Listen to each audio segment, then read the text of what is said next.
Bueno.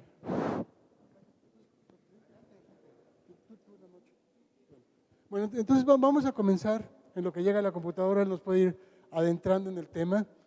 Entonces, bueno, quiero decirles, bueno, soy José Seade, director del Instituto de Matemáticas de la UNAM, de la Universidad Nacional Autónoma de México. A nombre de la UNAM les doy la bienvenida a esta conferencia. Es un honor tenerlos con nosotros y es un honor tener con nosotros al doctor Alejandro Frank.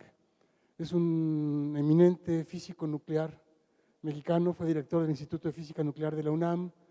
Bueno, es miembro del Colegio Nacional, investigador emérito de la UNAM y no sé cuántos títulos más podemos colgarle, pero queremos que empiece la conferencia, no voy a decir tanto. También quiero decir, antes de continuar, que es director de algo muy innovador en la UNAM, que es el Centro de Ciencias de la Complejidad, de lo cual no voy a decir mucho porque no entiendo, pero él puede decirnos más. Pero lo que puedo decir es que todo ese conocimiento que tiene de física nuclear, ahorita lo puso en la memoria y lo está usando de manera implícita para meterse a estudiar nuestro cuerpo, yo diría. Y es un poco de lo que nos va a hablar. Nos va a hablar de que no somos un árbol, somos un bosque, nosotros y nuestros microorganismos, ¿no? Básicamente. Entonces, realmente les pido que le demos la bienvenida. Es un honor tener a Alejandro Frank con nosotros.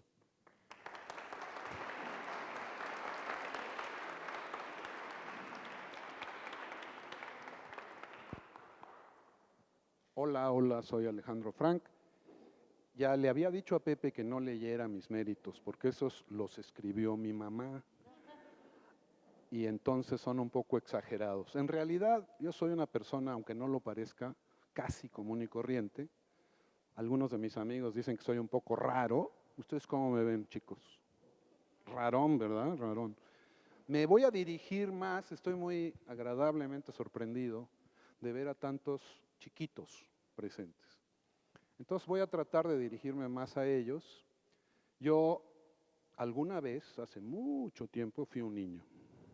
Sé que eso es una sorpresa para ustedes, pero fui un niño al que le gustaba jugar fútbol muchísimo y que solamente ya un poquito más grande que los chiquitos, de la edad de los medianitos que están aquí. ¿Ustedes están en secundaria? Prepa. ¿Cómo no? Entonces, a ver, ¿universidad? ¡Wow! Cada vez llegan más jóvenes. Es que cuando uno se hace viejo, ve a los chicos como más chiquitos cada vez. Yo creí que ellos eran de preescolar, pero no, ¿verdad? No. Son de primaria algunos, sí.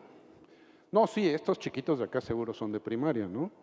De aquí ya de sexto, qué bárbaro. Bueno, yo a su edad, en sexto, empecé de hecho, en primero de secundaria me di cuenta de que sorpresivamente, y eso les va a sorprender muchísimo, las matemáticas me empezaron a gustar. Los más sorprendidos eran mis compañeros, porque yo siempre había sido un poco burro en las clases. Y el más sorprendido de todos era yo. Pero descubrí que las matemáticas son una verdadera maravilla. Es como la música, las matemáticas son como la pintura, pero es más difícil entenderlas al principio, pero una vez que uno las entiende es maravilloso. Ya estamos cargando mi presentación, así es que no los voy a tener que aburrir tanto con mis historias, pero les quiero decir que yo quería estudiar matemáticas, pero me convencieron de estudiar algo cercano, que es la física. La física, como ustedes saben, se dedica a estudiar a la naturaleza, a los átomos, a las moléculas, a los núcleos de los átomos. Y casi toda mi vida, larga vida, la dediqué a eso, hasta que hace más o menos 10 años empecé a trabajar con otras personas que hacían otras cosas, médicos, ingenieros, gente trabajando en cuestiones de la ciudad, la sustentabilidad de la ciudad, etcétera. Y de pronto me empecé a interesar mucho en la biología. Creo que la biología es la nueva reina de las ciencias. Los físicos, mis amigos, se enojan conmigo, pero yo les dije, ya tuvieron un siglo completo. ¿Quién ha oído aquí hablar de Albert Einstein? ¿Nada más 4? Ah, y el director de matemáticas también. Bueno, todos los famosísimos físicos. Y entonces, los físicos creemos, yo no, pero los físicos creen que la física se iba a mantener como la reina, como la más importante de las ciencias. Pero resulta que ha empezado a ganarle terreno cada vez más y más y más la biología, las ciencias de la vida, de los bichitos de los que yo voy a hablar. Y curiosamente, yo siendo un físico nuclear, efectivamente, empecé a trabajar con otros problemas y descubrí que los físicos sí podemos presumir de algo. Y es que nos enseñan a pensar en distintos problemas, no necesariamente de física. Y eso es a lo que se refería probablemente Pepe Seade, mi gran amigo, director del Instituto de Matemáticas, al que le quiero agradecer mucho que me haya invitado el día de hoy a hablarles a ustedes. Entonces, de lo que voy a hablarles, que parece que ya, ay Dios, esta es una versión un poco que no está viendo. Es Keynote. ¿Y no hay PowerPoint? Híjole. Pero bueno, nos lanzamos. Hay algunos problemas técnicos. Casi siempre los científicos presumen que tienen controlada la tecnología, que son los creadores de los micrófonos, los teléfonos celulares, y a la hora que van a presentar algo les falla toda la tecnología. Keynote, podría... ¿A PowerPoint? Ok.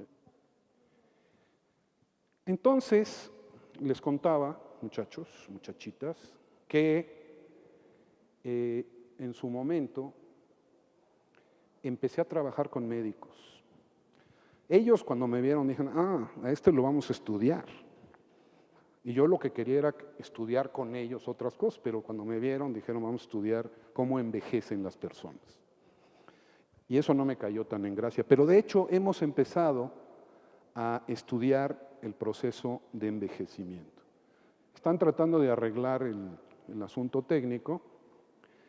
Y entonces voy a aprovechar para contarles a los niños, sobre todo, que en México hemos iniciado hace 10 años un proyecto para los niños y la ciencia, que se llama PAUTA, que quiere decir Programa Adopte un Talento. Y estamos pensando, el doctor Seade y yo, traerlo aquí a Oaxaca, en donde lo que hacemos es que los niños trabajan en problemas. Suena muy aburrido de entrada porque ustedes han estado tal vez en clases de matemáticas y de física y de estas cosas, pero esto es algo muy divertido en realidad. Tenemos talleres donde los niños se sientan en grupitos y tienen un problema. Por ejemplo, una cubeta llena de agua, plastilina y algunas pesas, algo que pesadito como, no sé, pasadores, canicas, etc. Y la pregunta es, a ver a quién se le ocurre aquí la respuesta, ¿cómo podemos hacer que flote la plastilina en la cubetita de agua? Y le vamos a poner estas cosas pesadas arriba a la plastilina y a ver quién construye algo que pueda sostener el mayor peso posible. ¿A alguien se le ocurre qué puede hacer? No sean tímidos. ¿Qué le hacemos a la plastilina? Bueno, ese es el problema que se plantea ahí. Y la respuesta, yo creo que ya se les ocurrió, pero que les da miedo hablar, es hacer una especie de canoa con la plastilina y ponerle las cosas dentro y entonces va a flotar, va a flotar. Y entonces empiezan a preguntar los niños, ¿por qué flota? ¿Por qué flotan las cosas? Así es con los barcos, porque si ven un barco, pues es sólido, está hecho de hierro, de madera, de muchas cosas, y sin embargo, aunque sea muy pesado, flota. Y ahí se parte a pensar y a estudiar problemas de esa índole. También tenemos concursos de ciencias. Todos los niños, en grupos o solos, buscan un tutor, que pueden ser los maestros de las escuelas, los científicos, los matemáticos, y tienen un tutor y un proyecto de investigación. Esos proyectos de investigación son maravillosos porque el niño le dedica semanas, meses a pensar en el problema. Yo les recomiendo, como ya todos son modernos y tienen sus celulares, aquí hay 2 chicas muy guapas viendo sus celulares, no les interesa mucho lo que yo estoy diciendo, y pueden buscar pauta, programa Adopte un Talento, y van a ver todas las cosas que podemos hacer. Perfecto. ¿Alcanzan a ver o el mosquito se les atraviesa? Me hicieron notar que es un mosquito un poco raro porque tiene 7 patas. ¿Cuántas patas tienen los mosquitos? No, esas son las arañas. 6, pero bueno, el artista no es matemático, nada más le falló por una pata. Bueno, ahora sí voy a empezar, les hago notar que son las 11:15 para que no se desesperen. Interrúmpanme si quieren, esto es solo una plática que les va a sorprender. Les va a sorprender como me sorprendió a mí muchísimo enterarme de quiénes somos en realidad. ¿Quiénes somos las personas en realidad? Por eso le llamé, no somos un árbol, somos un bosque de lluvia. ¿Qué quiero decir con eso? Que en realidad, les voy a adelantar la conferencia, y el que quiera aquí se puede ir ya, somos nosotros y todos los microbios que viven dentro de nosotros, en nuestra superficie, en nuestra piel, y rodeándonos todo el tiempo. Les voy a adelantar que ahora que están sentados uno junto al otro, están compartiendo microbios de una manera impresionante. Al menos del orden de 1 millón de microbios están, de hecho, rodeándolos todo el tiempo, desprendiéndose, navegando alegremente alrededor de ustedes, y van y exploran esos microbios a toda la demás gente. Y eso puede sonar horrible, pero les voy a demostrar que tenemos que ver a los microbios hoy en día de una manera diferente a como hemos oído toda la vida: lávate las manos, corre a ponerte un desinfectante, etc. Entonces, ¿qué es el microbioma? ¿Qué es la microbiota? Bueno, de hecho, nuestras abuelas y bisabuelas ya sabían que en nuestro intestino hay una gran cantidad de microbios, y de hecho que muchos de ellos nos ayudan a digerir la comida. Más o menos hasta ahí ya lo sabía todo mundo. Todo mundo sabía que existe un sistema ecológico. ¿Saben lo que es un sistema ecológico? Es está muy de moda, ¿no? La selva, vamos a la selva por aquí afuera, vamos al Amazonas, y hay una gran cantidad de especies diferentes que conviven y intercambian cosas. A veces unos se comen a otros, a veces otros se comen a otros más, a veces, en ocasiones, una especie depende de otra. ¿Ok? En ese sentido, tenemos que saber que los microbios no andan ahí un microbito caminando por ahí, sino que viven rodeados unos de otros de una manera como en el metro de la Ciudad de México. ¿Ok? Voy a hablar de este sistema y qué tiene que ver con nosotros, porque yo, un físico, me ha interesado este tema. Y bueno, he aquí un ejemplo de un sistema ecológico del cual ya nos hemos percatado que es importante. Esta es una selva, me parece que se llama selva de lluvia o selva de niebla, en donde, aunque no los vemos en todo momento, conviven una gran cantidad de animalitos, de plantas, de que interactúan entre ellas. Y además, una gran cantidad de microorganismos. ¿Qué es un microorganismo? Pues es un microbio o una bacteria o un virus que son demasiado pequeños para que los veamos a simple vista. Eso es un microorganismo. ¿Sí alcanzan a ver? Porque es muy bonita. Esta es la más bonita figura que les voy a enseñar. Muy bien. Entonces, primero les voy a decir qué cosa es la microbiota. La microbiota, como dice ahí, es esa comunidad de microorganismos que viven dentro y sobre nuestro cuerpo. ¿Cuántos son? Ahora voy a hablar de ello. En cambio, el microbioma es algo mucho más interesante.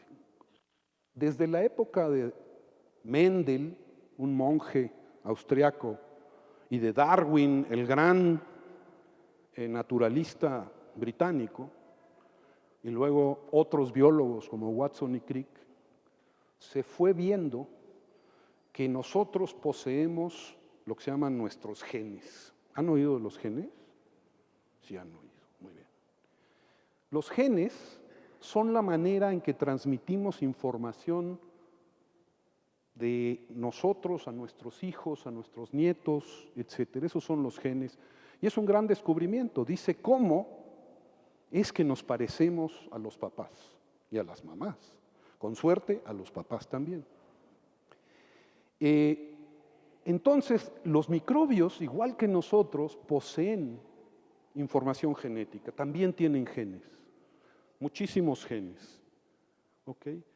Entonces, el microbioma en realidad es todo el conjunto de microorganismos, pero también lo que se llama sus genomas, es decir, sus genes. Los bichitos que creemos que son pues, una cosa que hay que matar, en realidad son individuos que tienen genes que se reproducen muy rápidamente. Un microbio promedio, una bacteria promedio, tiene más o menos un tiempo de vida de 20 minutos. 20 minutos. Cada 20 minutos se reproduce. ¿Ok? Se reproducen y se reproducen cada 20 minutos. Nosotros, más o menos cada 20 años. Y estos microbios están dentro de nosotros y fuera de nosotros. Muy bien. Entonces, lo que les voy a hablar en realidad es que nosotros somos como el bosque. Somos un espacio donde viven billones, miles de millones de microbios que habitan en nosotros y que no necesariamente son enemigos nuestros, sino todo lo contrario, son nuestros amigos. Ahora, esto no lo estoy invitando a que no se vuelvan a bañar, ¿ok? Pero sí es importante que entendamos quiénes somos, porque esto tiene repercusiones en la medicina, en la evolución, cómo van a ser las generaciones sucesivas, etcétera, y sobre todo en quiénes somos y cómo debemos de pensar en nuestro mundo, en la naturaleza. Todos los ecólogos fueron los primeros que se dieron cuenta de que los animales, las plantas, no viven aisladas, viven ligadas estrechamente unos con los otros. Como les decía, esta microbiota, aquí hay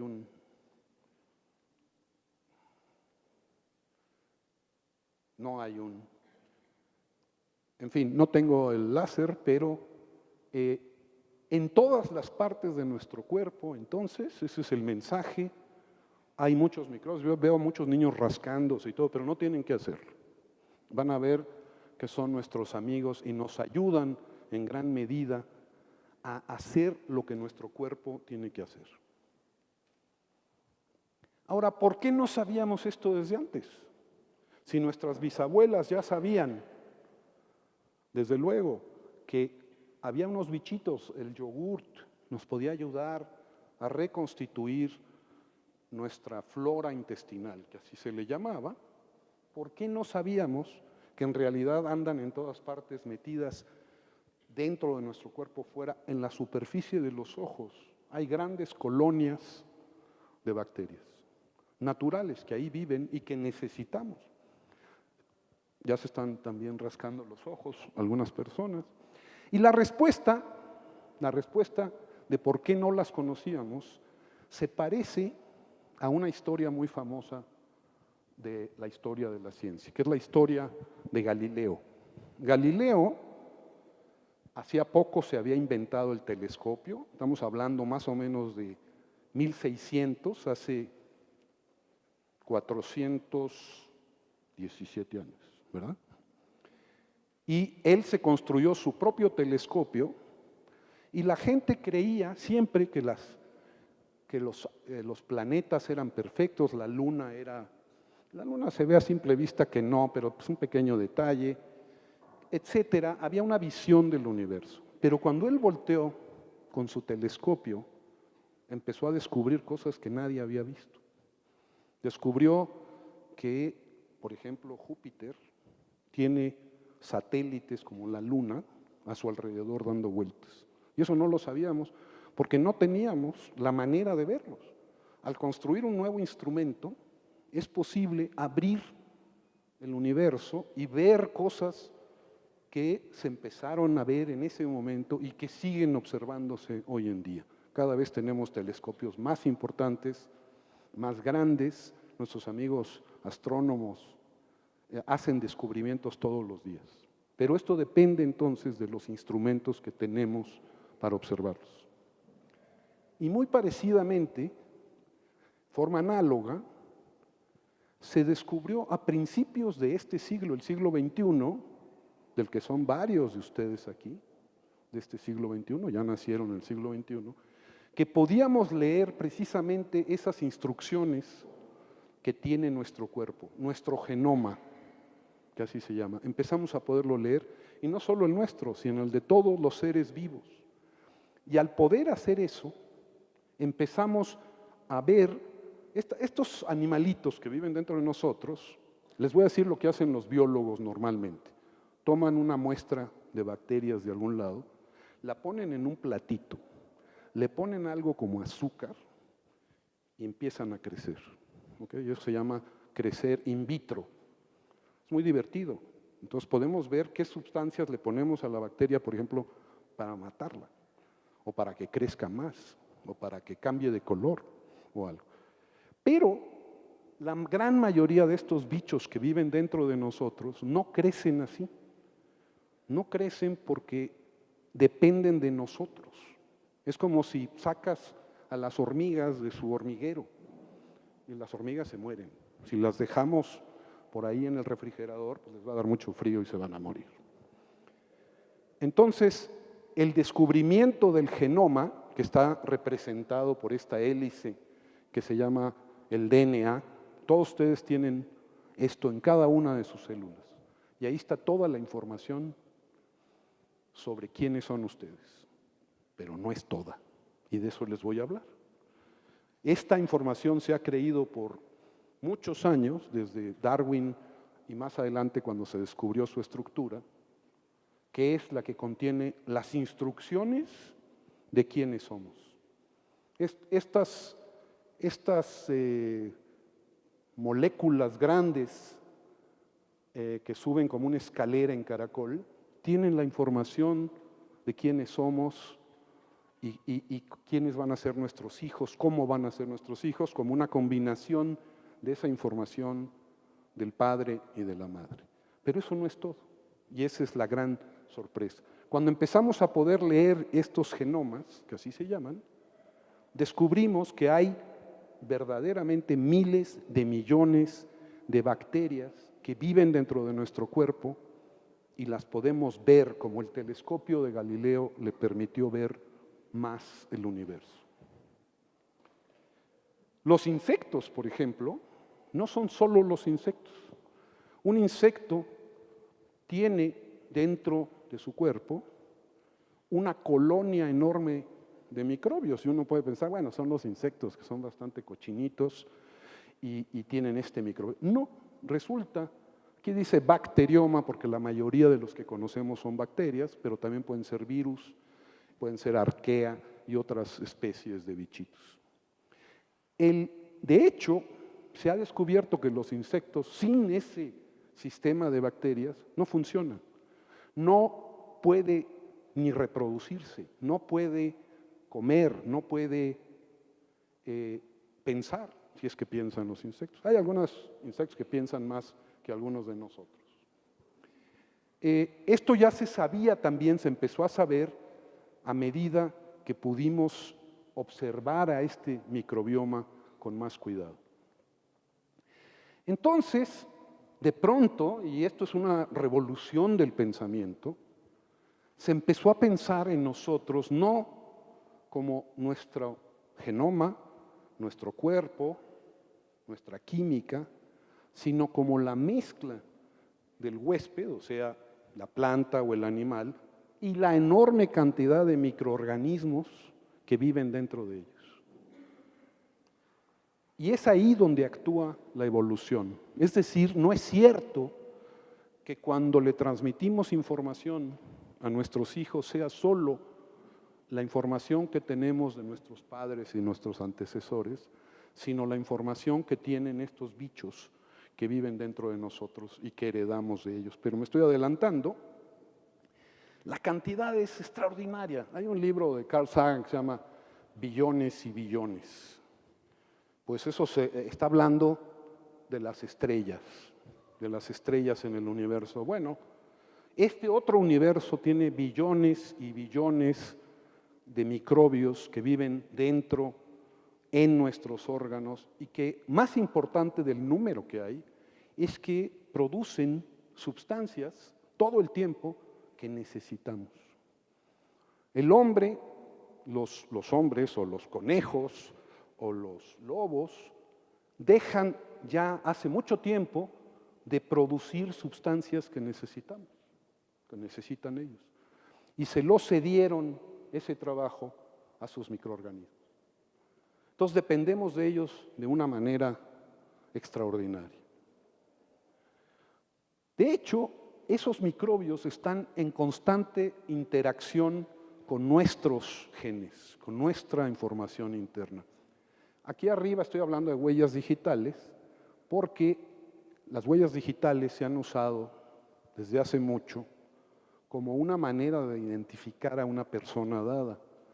Esto se ha superado, también se ve, no sé si han ido a un viaje en que les toman una foto del ojo para ver, es muy particular la forma de la retina, la forma del iris de una persona.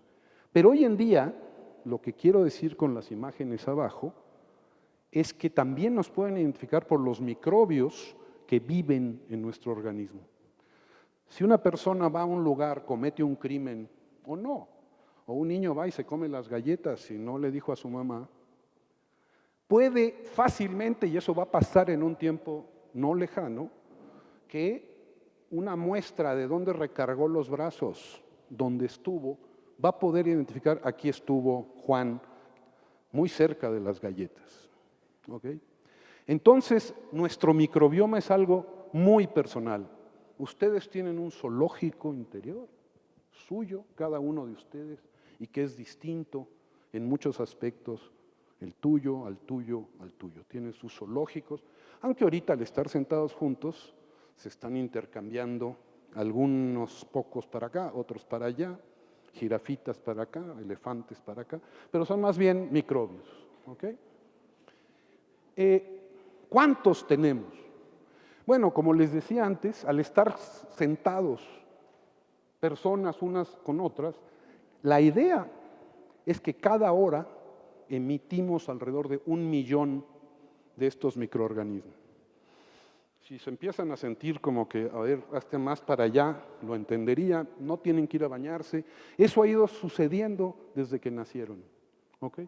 Han vivido en este ambiente impresionante que está representado aquí, de microorganismos que están flotando alrededor. Sí existe el aura, pero es un aura de bichos, de microbios flotando alrededor de nosotros, que pronto la ciencia va a poder detectar perfectamente.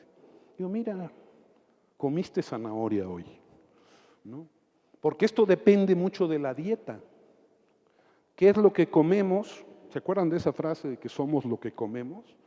Es mucho más cierta de lo que creíamos. ¿Ok? Porque muchos de estos bichos que son parte nuestra dependen de nuestra dieta y de lo que comemos. Ahora es un lío entenderla. Los genetistas, que son un tipo de investigadores, de científicos que estudian el genoma, sobre todo del hombre, también de la mujer,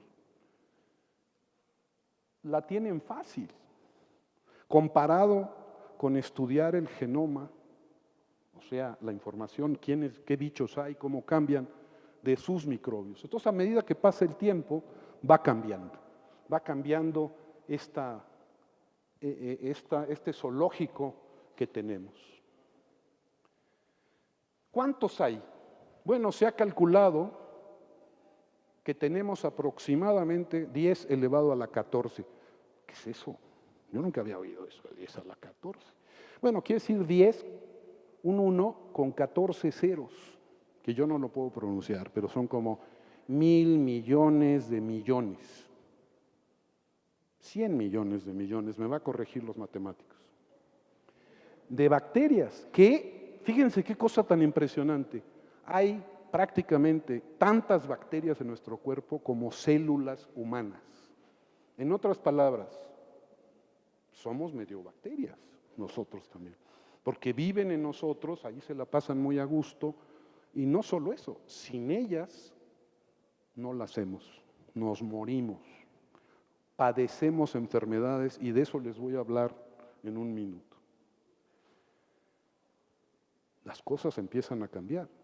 Antes pensábamos que mientras más lejos del suelo, de la mugre, mejor, pues es falso, ¿no? Este niño, el de la derecha, que se parece por alguna razón a algunos de mis hijos cuando eran chicos, y a mi nieto, tengo un nieto de 2 años, está en mejores condiciones probablemente para su sistema inmune, es decir, ha tenido la oportunidad de adquirir, no vayan a sacar a sus niños a jugar a la calle, al lodo, etcétera, pero tenemos que saber que no necesariamente la limpieza y la esterilización es algo bueno. Les voy a contar de qué ha hecho nuestra civilización con respecto a este gran zoológico que vive dentro de nosotros y cómo eso ha alterado la salud de nuestros cuerpos. Lo primero que les quiero decir, ya se los he estado diciendo, es que este gran zoológico de microorganismos afecta nuestra fisiología. ¿Qué quiere decir eso? Cómo funcionamos, cómo vemos, cómo es nuestra digestión, eso es muy obvio, pero cómo palpita nuestro corazón. Y saben, una sorpresa muy grande, cómo pensamos. Las bacterias afectan cómo pensamos. Yo cuando le dije esto a uno de los mayores expertos neurocientíficos de la Universidad Nacional, que se llama Ricardo Tapia, casi me insultó. Me dijo, no, te creo todo lo del estómago, hasta lo de los pulmones, el hígado, pero del cerebro yo llevo 40 años estudiando esto y es imposible que puedan influir. Pues ahora cuando me ve, me dice, qué bárbaro, qué revolución. Tenemos que pensar en nuestros microbios. Ahora les voy a decir de qué maneras tenemos que pensar en nuestros microbios. Lo que pasa, fíjense, si lo pensamos, han oído de la teoría de la evolución. Discúlpenme los adultos que sí han oído de la evolución, tal vez los chicos no. Es como nuestros antecesores fueron cambiando y todos los animales y plantas de este mundo fueron cambiando y evolucionando a lo largo de millones de años.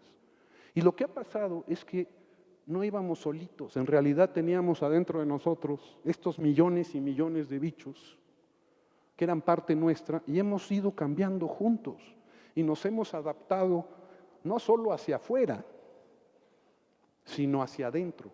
Es decir, estos microbios se han ido haciendo cada vez más necesarios para nosotros y nosotros para ellos.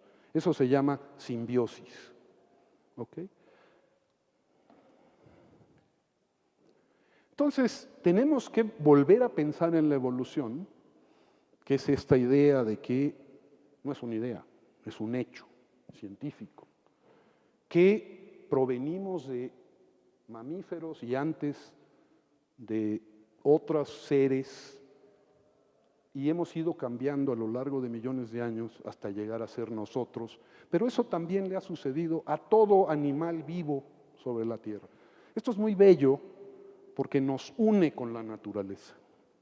No nos puso aquí no vaya a entrar un dedo gigante, pero en realidad nadie nos puso aquí. Venimos de toda esta enorme diversidad de animales y plantas y estamos emparentados con ellos. ¿Okay? Los árboles son parientes nuestros y eso lo ha demostrado la ciencia. Cuando vean un árbol ahora salúdenlo, un abrazo, hay que cuidarlos, son nuestros parientes. Hay que pensar entonces que no solo hemos evolucionado en asociación con los seres que vemos afuera, las plantas que comemos, los animales que hemos domesticado, sino un mundo interior de millones, billones de bacterias que han crecido y evolucionado con nosotros. ¿Qué consecuencias tiene esto? Bueno, hay consecuencias impresionantes. Voy a hablar de ello un poco más después, pero lo que hemos descubierto es que cuando nace un bebé, no solo recibe la información de sus padres, de esos genes, estas moléculas que se llama DNA, de sus cromosomas, que así se llaman, sino que recibe de la madre y del padre, posteriormente o al mismo tiempo, una gran cantidad de microbios que existen en el cuerpo de la madre. Entonces, cuando nace naturalmente, tiene un parto natural, recibe una enorme cantidad de microbios que van a hacer que su microbiota, su zoológico privado, tienda a ser sano. Por otro lado, los partos por cesárea no tienen ese influjo importante. Entonces es más probable que haya problemas de salud, más probable, no seguro, si ustedes nacieron por cesárea, no se avienten por la ventana, hay maneras de corregirlo, etcétera, pero el parto artificial es perjudicial en ese sentido. Información que normalmente se transmite por vía materna normal, vaginal, resulta que la pierden y tienen otro tipo de microbioma, más de la piel de la madre, etcétera, y crece un zoológico un poco desbalanceado. Entonces, hemos llegado a una conclusión maravillosa, maravillosa. La enfermedad muchas veces tiene que ver con el desbalance de nuestro sistema ecológico interior. No suena esto como a budismo, ¿no? O como a holismo integrista, hermoso. Bueno, es que es cierto, pero ese no es con los cuarzos de energía positiva, negativa, no hay tal cosa. Lo que hay un mundo que nos vigila, no es cierto, que nos acompaña. Este mundo, y este mundo tiene que estar en equilibrio. Y lo hemos afectado de muchas maneras, ahora voy a mencionar algunas cosas. Pero entonces tenemos que empezar a ver la enfermedad como este desbalance en nuestro zoológico interior, en microorganismos, etc. Muchas causas lo hay, la dieta y los antibióticos. Atención, los antibióticos, de lo cual voy a hablar en un momento, y las consecuencias. Por ejemplo, hay una epidemia enorme en México, y en todo el mundo, pero en México somos campeones, en obesidad, vieron que metí la panza cuando lo dije, y diabetes. Somos campeones mundiales. ¿Qué pasa? Bueno, hay malas noticias y buenas noticias. Una, los mexicanos comemos una cantidad de toxinas, antibióticos, etcétera, nos las ponen directamente y no dejen de ponerse sus antibióticos. De nuevo, no es esto una, no, niéguense. Pero es cierto lo que dicen de que los animales industrializados están rellenos de antibióticos y eso nos los comemos y han afectado nuestra fauna, nuestro zoológico interior. Sí es mejor comer gallinitas que andan corriendo por ahí comiendo cosas y no animales industrializados. Entonces hay varias maneras de pensar, este desbalance técnicamente se llama disbiosis. Y entonces, ¿qué pasa en la disbiosis? Que algunas bacterias que viven en nuestra selva interior empiezan a crecer muchísimo y pueden ser patógenas. Dentro de ese organismo es como meterse en un bosque. En un bosque, pues está todo muy lindo, muy bien balanceado, pero ustedes no quieren encontrarse con una nauyaca. Bueno, hay nauyacas. Sin embargo, a las nauyacas se las comen algunos, tienen lo que se llama depredadores, otros animales que las controlan. Si de repente desaparecen esos otros animales, a lo mejor vamos a entrar y nos vamos a encontrar con una de esas películas de Indiana Jones, con millones de nauyacas, y bueno, se enferma el bosque. Lo mismo puede pasar acá. Hay menos diversidad, puede haber pérdida de microbios que necesitamos. Qué interesante. No somos solo nosotros quienes tienen que estar en balance, en armonía. Tienen razón, aunque sea simbólicamente, los yogis y los budistas en decir somos nosotros y el universo. Pero el universo no es abstracto, el universo es nuestro interior microbiano, más que nada, más que incluso nuestras interacciones hacia afuera. ¿Cuáles son los impactos entonces de la microbiota en nuestra salud? Muchísimos, hasta están en inglés de tantos que son. Regulan más o menos todo en nuestro cuerpo, cómo digerimos la comida, por supuesto, pero hay modificaciones en el sistema nervioso, hay en las vitaminas, en el sistema inmune. Es que ellas son parte del sistema inmune. Nosotros pensábamos que teníamos un mecanismo allá adentro, que entra una bacteria mala y ¡pum!, la atacan. No, es como tratar de meter una nueva especie en la selva. Le va a costar trabajo. ¿Por qué? Porque va a haber depredadores. Si queremos meter gatitos, pues se los van a comer algunos bichos más bravos o lo que sea. De hecho, hay problemas así, y les voy a contar de un caso donde se provocó un desbalance completo, y esos los vemos más fácilmente que acá. Pero la noticia es, toda nuestra salud depende, incluyendo nuestro cerebro y nuestra salud mental, dependen de este zoológico que poseemos todos dentro de nuestros cuerpos. Los ratoncitos. Bueno, se han hecho experimentos, pobres ratones, la verdad, pero los hemos usado los humanos para entender muchos de los problemas, de las enfermedades que tenemos. Entonces, ratones a las que artificialmente se les mata el microbioma, ¿cómo les dan de comer antibióticos? Como nosotros somos también ratoncitos, porque nos las pasamos en experimentos de ese tipo, comiendo porquerías, y resulta que los ratones les pasan muchas cosas, engordan. Yo ya sé que yo no soy porcomelón, es mi microbiota. Ahora ya cualquier cosa, perdón, pero es mi microbiota. Y hay noticias también de que se deprimen los ratones. Entonces, si está usted deprimido, verifique a su microbiólogo, vaya con su microbiólogo de cabecera. Hay que volver a equilibrar su universo interior.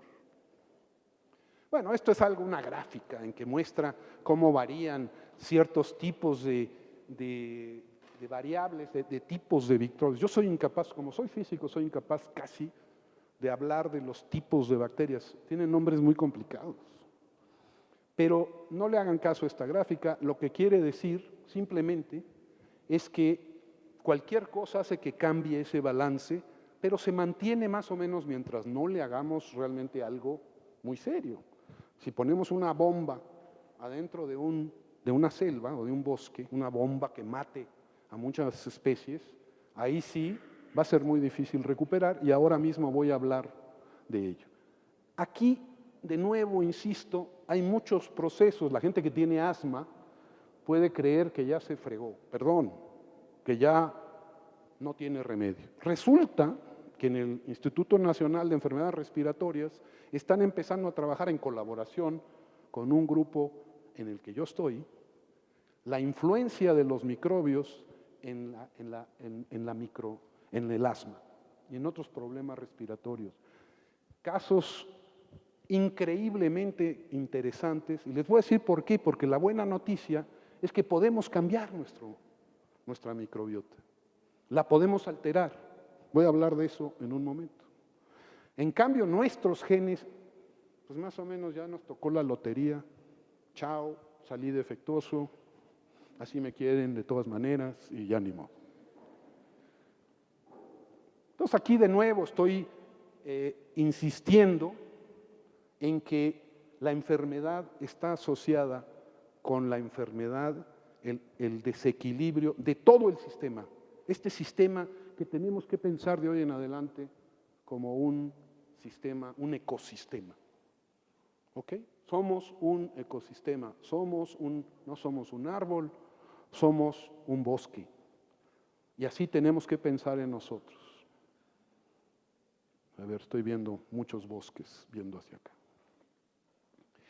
Este es el otro punto en el que yo personalmente y mi grupo nos hemos metido, en el asunto de que heredamos microbiota. Lo heredamos de nuestros padres. Entonces, Darwin tenía razón. Vamos heredando y por selección natural. ¿Qué quiere decir la selección natural? Pues el que está más capacitado para ese ambiente a sobrevivir es el que sobrevive. Pero ahora hay otro factor importantísimo y que además cambia durante nuestra vida. Yo les decía que una bacteria típica se reproduce cada 20 segundos, cada 20 minutos. 20 segundos, no, Speedy González. 20 minutos, y en cambio un hombre típico lo hace cada 20 años. No cada 20 años. Tarda 20 años para cambiar de generación. ¿Ok? Entonces es muchísima diferencia. Entonces, imagínense, yo llego a la selva del Amazonas, me pican 10 a la 14 moscos y me muero. Aunque me piquen 10, porque a lo mejor soy alérgico. La gente que vive ahí está adaptada perfectamente y su microbioma está adaptado, entonces pueden comer plantas de ahí, etcétera, y se van a adaptar mucho más rápido. Entonces son dos sistemas, el sistema humano y el sistema microbiano, que están en interacción.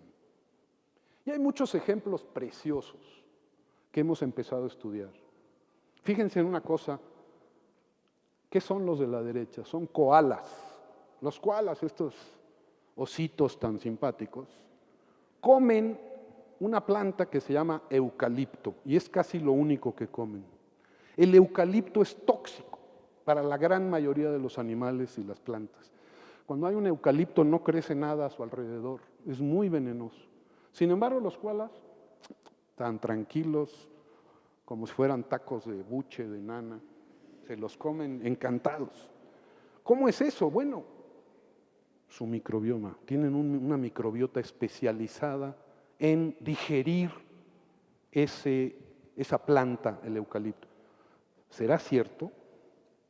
Pues tan es cierto que cuando nace un koalita, lo primero que hace, niños, no les dé asco, es que se come el excremento de su madre. ¿Por qué se come el excremento de su madre? Porque ahí están los microbios que son capaces de digerir. Es en el excremento donde hay más, donde es una muestra maravillosa de ese zoológico interior. Suena así como que no tan agradable, pero así es. A veces la verdad nos asusta, pero además es un poco, digamos, ideológica la cosa, ¿no? El koalita se lo come y queda preparado el koalita a comer eucalipto. De otra manera, si no lo hace, no es capaz de digerir el eucalipto. Hay otros ejemplos preciosos. Hay un grupo de japoneses, por ejemplo. Digo, sí, son distintos un poco a nosotros, pero sí son seres humanos. Y que estos señores comen un tipo de algas rojas y cafés que si ustedes se comen esas algas se mueren. Les da una intoxicación espantosa. ¿Cómo es posible? Tienen una microbiota especializada que se adaptó a poder comer estas algas. Y los hijos también. ¿Por qué? Porque la madre le pasa a los hijos estos microbios, no solo sus genes, sino estos microbios que son capaces de hacer. Hay otro ejemplo todavía más bonito con los calamares luminosos que me voy a saltar, pero que tiene que ver también con la heredabilidad, la transmisión de padres a hijos de este zoológico. Esto fue algo maravilloso que sí les tengo que contar. Todavía tenemos un ratito. Si Pepe me empieza a hacer señas, simplemente no voy a voltear hacia aquel lado. Y es que leí, fíjense lo que leí. Primero les voy a decir entre paréntesis algo. Algunos amigos míos, biólogos, un neurólogo muy famoso del Colegio Nacional, que se llama Pablo Rudomín, me dijo lo siguiente: Alejandro, tú eras el físico nuclear, investigabas núcleos, investigabas el universo, y ahora estudias el excremento. Eso me ha dicho. Y en realidad esto también tiene que ver con excremento, pero es algo maravilloso. Estoy leyendo una revista científica que se llama así, Scientific American, científico americano. Me imagino que cuando lo pusieron el nombre se referían a los vecinos del norte, que ahorita no los estamos queriendo mucho. Y estaba yo leyéndolo cuando me encuentro un artículo que dice microbaños, donde baño es esto para decir no para bañarse, ¿ok? El otro tipo de baño. Decía tiny toilets, se dice en inglés, tiny toilets, pequeñísimos excusados. Qué raro título. Entonces me fui a leerlo y resulta que un grupo cuyo líder es un entomólogo especialista en hormigas alemán, descubrió, él reconstruyó el hormiguero en su laboratorio, de manera que puede observarlos y puede ver qué hacen las hormiguitas, y descubrió algo muy curioso. Las hormigas son muy limpias, muy limpias. Sacan todos los residuos, lo que sobra de comida, las hormiguitas viejitas que ya les dieron, ya van para afuera. Todo lo sacan, lo sacan, lo sacan. A mí no me gusta hablar de ese tema, no sé por qué causa. Pero el excremento no lo sacan, lo guardan en pequeños lugares y ahí lo conservan. ¿Cómo? Hormigas cochinas. ¿Cómo es posible que no saquen el excremento de sus hormigueros? Bueno, pues yo lo leí, le escribí al señor alemán. Porque él decía, no sabemos por qué lo hacen. No sabemos si usan eso para pegar o algo. Digo, pues ha de oler mal. Pero entonces yo le escribí a este señor que se apellida Chasques, que está en Alemania, en no sé dónde, y le dije, yo sí sé por qué lo guardan. Yo me tengo confianza. Yo soy físico, pero yo sí sé por qué guardan su excremento. Porque yo ya andaba con esta idea en la cabeza de los microbios y todo esto, y dije, están guardando los microbios, importantes para las hormigas. ¿Por qué?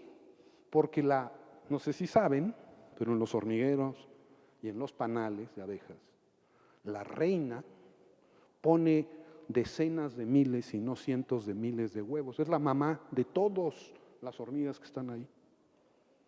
Entonces es imposible que la pobre madre tenga suficientes microbios que transmitirle a sus chicos, a sus críos, que son decenas o cientos de miles. Entonces le dije, mira, están guardando la información del microbio, de los microbios que tenemos en nuestros organismos, como la que les enseñé al principio, este bicho que tiene su microbioma, su microbiota ahí metido, y estamos haciendo un experimento para demostrarlo. Ahora, en febrero o marzo va a ir alguno de mis colaboradores biólogos. ¿Y qué van a hacer? Así somos los científicos. Decimos, bueno, ¿cómo lo demostramos? Si es cierto que están guardando los excrementos, imagínate guardar los excrementos, qué mal gusto, para algo importante para la especie, pues hay que demostrar. ¿Cómo lo vamos a demostrar? Ya planeamos, vamos a ponerle un colorante, como él sabe dónde están los bañitos, le ponemos un colorante y vamos a ver si las larvas, o sea, los bebés hormiga, se ponen rojos. Si de repente sale una bola de hormigas coloradas, porque son negras originalmente, digo, ahí está la demostración. A los pobres bebés, como en el koala, les dieron de comer el excremento. Fíjense qué decente soy que le digo excremento. No he dicho la palabra doble K en ningún momento, ni peores que no sabemos. Bueno, entonces es la historia de esto, ahí es donde dice eso de que, ¿qué hacen estas hormigas? Y bueno, a mí se me ocurrió esta idea y la vamos a verificar. Vamos a ver si es cierto que están guardando parte de su información para pasarle a las siguientes generaciones. Qué bueno que a nosotros no nos toca recibir información así. Bueno, hay muchas otras evidencias. No mencioné aquí que también es importante que la madre amamante a sus hijos. Se ha descubierto, antes se creía que porque pues, hay algunas sustancias muy ricas para el bebé, bueno, además hay cientos de especies de bacterias en la leche materna. ¡Qué horror! ¿Cómo? ¿Que no es la cosa más pura y estéril que existe? No. Hay un montón de bacterias en la leche materna y la madre está alimentando no solo al bebé, sino a sus bacterias. Varias de las sustancias que vienen en la leche materna no las puede digerir el bebé, son para que crezca sanamente el microbioma. Qué lindo, ¿no? Ustedes no se imaginaban de ver a la mamá aquí, mira, está alimentando a su microbiota. Pero es cierto, es maravilloso. En fin, hay otra historia muy interesante que se quedó pendiente de la Segunda Guerra Mundial y que los genetistas no entendían, que es que cuando llegaron los aliados, o sea, los ingleses, los americanos, los franceses, etcétera, a las costas de Normandía, no sé si sabían ustedes, pero así la Segunda Guerra Mundial, hubo una gran invasión. Los alemanes eran los malos en ese momento, ahora son los buenos. Los japoneses también eran malos y ahora son los buenos, así es la historia. Y entonces echaron para atrás a los alemanes, los echaron para atrás hasta Holanda. Y ahí dijeron, vamos a esperar que lleguen otros por Italia, los rusos que vienen del otro lado, y se formó, los dos ejércitos quedaron uno enfrente del otro, y hubo una zona donde no había alimentos, y no podía pasar alimentos ni de un lado ni del otro, y murieron más de 20,000 personas en esa zona, en Holanda. Y entonces, pues obviamente las mujeres estaban embarazadas en ese tiempo, que sufrieron una hambruna tremenda, pues los hijos tuvieron consecuencias, no crecieron bien, etc. Pero descubrieron algo muy interesante, que hijos nacidos 10 años después también tenían problemas de salud. Hijos de esos hijos, los nietos de los que habían sufrido la hambruna, también tenían problemas de salud. ¿Cómo se enteró? ¿Cómo se enteraron? ¿Cómo sé yo? ¿Cómo sabe un espermatozoide o un óvulo que mi abuelo se murió de hambre? Bueno, seguramente es la microbiota. Se extinguen las bacterias y para allá voy. Ahí está lo de parto natural y cesárea, mayor riesgo de obesidad, diabetes o alergia. Madres con disbiosis, gorditas, le transmiten microbiota un poquito alterada al niño que engorda. Madres normales transmiten. La gordura es heredable, pero es heredable porque les heredamos un zoológico gordito. ¿Ok? Vámonos más rápido. La colonización, la cesárea. Bueno, esto de que el uso de antibióticos. Este es el punto casi más importante de mi plática. Los antibióticos han sido maravillosos para la humanidad. En ciertos momentos, bueno, esto es una demostración de que cuando uno toma antibióticos, la flora, la variedad cambia enormemente y a veces ya no vuelve a su equilibrio anterior. He aquí lo que les decía antes. ¿Ven esos ratoncitos, uno gordo y uno flaco? También se ve un poco gordito viéndolo bien. Pero descubrieron, fíjese lo que pasó. Cuando empezaron a industrializar a los pollos, primero a los pollos, o a las vacas, a todo esto, ¿qué significa? Que antes tenían a las gallinitas corriendo por todos lados y de repente dijeron, no, aquí vamos a producir cientos de miles de pollos. Entonces a todos los metieron juntitos en jaulitas, pobrecitos, y de repente había una infección y se morían 14,000 pollos. Todos los industriales dijeron, no, eso no lo podemos permitir. ¿Qué hacemos? Bueno, vamos a darle antibióticos a los pollos. Les dieron en la comida antibióticos y santo remedio. Ya no había epidemias de pollos. Sin embargo, pasó algo extraordinario, que les gustó muchísimo. Los pollos engordaban. Los pollos a los que les daban antibióticos se ponían muy fuertes, los podían vender más caros. ¿Por qué? Porque destruían su propio microbioma y ya no tenían ese balance. Entonces la obesidad es heredable, la obesidad es transmisible, la obesidad depende extraordinariamente de nuestro microbioma, y si estos antibióticos afectan a los pollos así, resulta que también a los humanos, porque nosotros nos comemos esos pollos que vienen cargaditos de antibióticos. Entonces nuestro microbioma se desbalancea, el ecosistema se desbalancea y ¡pum! ¡Qué buena noticia! En vez de hacer dietas espantosas, que atiendan a mi microbiota. Yo estoy esperando a mi microbiólogo que corrija mi microbiota y punto, pero no es chiste. En esta epidemia enorme que hay ahora de diabetes, de obesidad y muchos otros síndromes que tienen que ver con la obesidad, podemos intervenir. ¿Cómo podemos intervenir? Cambiando la microbiota de la gente. ¿Cómo podemos cambiar? Se los dejo a su imaginación en este momento, pero la ciencia va avanzando para conocer con más claridad cómo intervenir en balancear nuestro microbioma. Esto es lo que dice aquí.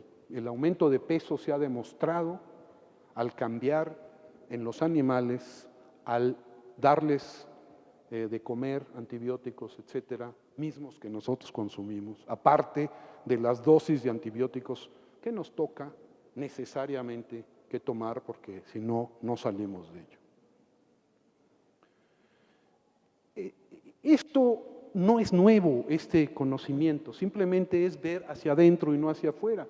Hay un famosísimo caso en el Parque Nacional de Yellowstone en Estados Unidos, que fue un área protegida por muchos años, un precioso ecosistema donde hay lagos, ríos, hay animales de muy diverso tipo y hay lobos preciosos como este que está aquí. Pero hace algunos años, no sé cuántos, algunos campesinos, güeros con pecas, se fueron alrededor del parque y empezaron a tener ovejitas y otro ganado, y los lobitos dijeron, este es de comida rápida. Y se fueron y se empezaron a comer a las ovejas, a esto. Entonces los campesinos sabiamente fueron y mataron a todos los lobos. ¿Y qué sucedió?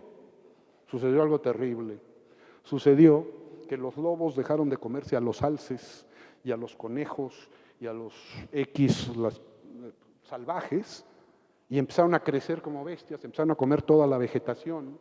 Se desbalanceó el sistema, hasta los ríos se movieron. Los ríos. Este señor ya enloqueció. Con razón se pasó de física nuclear a excrementos, porque Ya no le funciona. ¿Cómo que se movieron los ríos? Sí, se movieron los ríos. ¿Por qué? Porque los animales se comen los arbustos que sostienen los bancos de los ríos. Entonces, cuando desaparece ese sostén, hasta los ríos se han movido. Bueno, ¿qué tuvieron que hacer? Lo lógico. Van los lobos de regreso. Metieron a los lobos, santo remedio, floreció de nuevo el sistema. Bueno, eso es lo que pasa con nosotros. Nos matan a los lobos dándonos antibióticos, los lobos que nos están provocando una cosa patógena, pero se despachan a todo el sistema. Y no nada más matan a los lobos, porque un antibiótico de amplio espectro mata a todo ser vivo microscópico que viva entre nosotros. No estoy diciendo que no tomen los antibióticos. Estoy diciendo, número uno, que la gran mayoría de los antibióticos que consumimos viene de los alimentos, no tanto de lo que necesariamente tenemos que combatir de pronto, pero a veces nos enfermamos más precisamente porque ya está desbalanceado nuestro sistema. Tenemos que balancear el sistema desde antes, como la madre que está alimentando a la microbiota. Tenemos que mantener ese balance y la medicina está caminando hacia allá. Les quiero decir que esto no son ideas locas. Ahorita hay ya decenas de miles de artículos hablando de la fisiología como ecosistema. Cada uno de nosotros es un ecosistema. Y ya les dije que están compartiendo información al estar sentados uno junto al otro. Y hay muchísimas más historias. Pero esto que pasó se los voy a explicar con un diagramita. Ya que aquí empezaron los matemáticos, pues bueno, esto es una representación de los matemáticos de mis bacterias. Cada uno de los colores es otro tipo de bacteria. De repente yo, pues me cae gorda una de ellas, un grupo de ellas, y pum, las mato estoy peleadísimo con ellas porque me están causando gripe o alguna otra cosa, diarrea. No, diarrea no debo decir porque volvemos al excremento. Y entonces están ahí, mato a dos. Pero ¿qué pasa? Estas dos resulta que trabajan con estas otras, se combinan, dependen unas de otras y pum, en cascada se mueren otras y otras. Y entonces hay extinciones. Así, yo estaba muy preocupado por la extinción de los rinocerontes blancos. Han desaparecido. Pero en realidad hemos matado y hay extinción enorme de bacterias necesarias que han vivido con nosotros por miles de millones de años y a las que les hemos dado el trabajito de darnos sustancias químicas, se llaman metabolitos. Ya no están, a ver cómo le hacemos, enfermamos. ¿Ok? Entonces, ¿qué pasa cuando desbalanceamos un ecosistema? Pasa esto. ¿Ok? Yo no sé si se han visto por dentro, yo espero que no estén así, sino así. Pero mucho del problema que hemos sufrido, han oído ustedes de nuevas enfermedades. Por ejemplo, alergias brutales. ¿Cómo que soy alérgico al trigo, al gluten? ¿Qué es eso? Si hemos comido en América 500 años el pan y en Europa miles de años hemos comido pan, ¿cómo de pronto un porcentaje alto de la población no puede digerir el gluten? Bueno, hay unos sospechosos. Matamos a aquellos bichitos que lo digerían. Es como quitarle a los koalas, darles antibióticos a los koalas, se van a morir porque no van a poder digerir el eucalipto. Esto me lo voy a saltar, como yo soy más del lado matemático que biológico, hemos hecho experimentos con redes en donde una de las redes somos nosotros, de genes, la otra es la red de animalitos. Y los hacemos que jueguen unos con otros o no, y lo que hemos descubierto es que si le ayudamos a nuestro sistema a hacer una tarea con un sistema que cambia rápidamente, pues obviamente hace una tarea mucho más eficientemente. Entonces, esto es nada más una prueba matemática de que lo que estoy diciendo tiene sentido.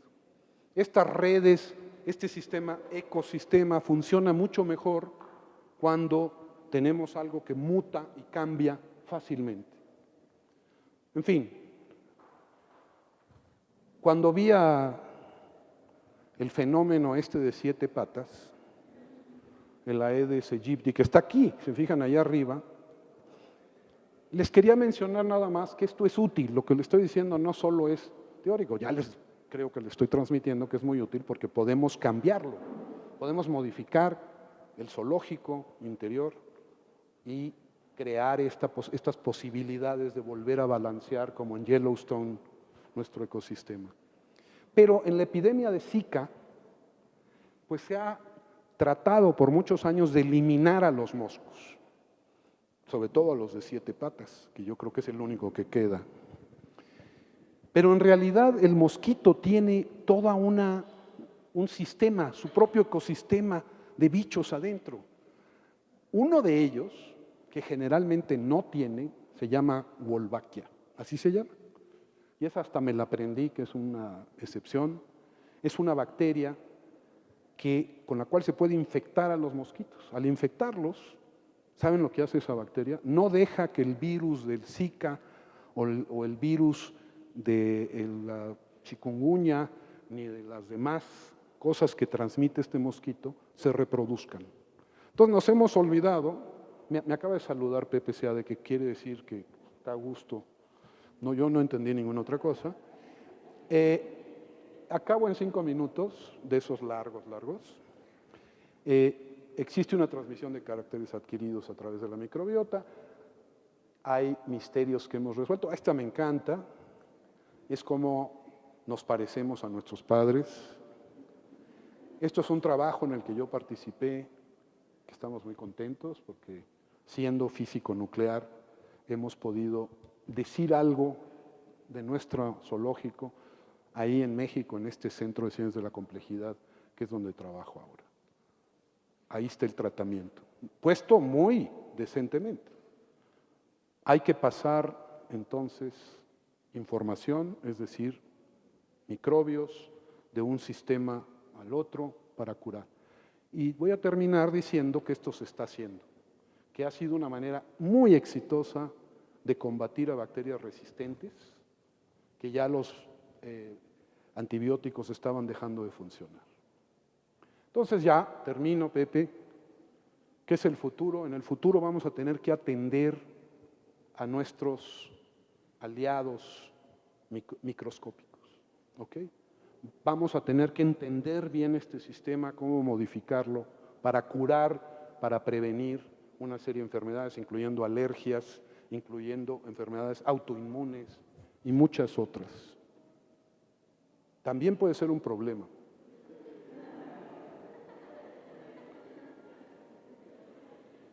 El rol del microbioma es en casi todo. Ahora este es mi personaje favorito de Peanuts. El proyecto del microbioma humano afirma que hay 100 trillones de microbios viviendo dentro de nosotros, pero uno de ellos opina, le llaman a esto vida. Tenemos una serie de proyectos encaminados al estudio, a la aplicación, a tratar de incidir en el problema de obesidad y diabetes en México, etcétera, etcétera, que nos tienen enormemente esperanzados.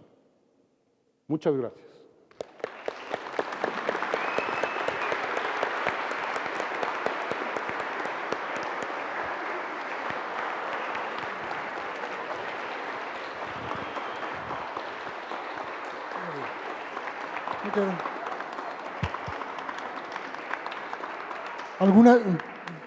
¿Alguien quiere hacer alguna pregunta, comentario? Seguro que hay muchas inquietudes por ahí. A ver.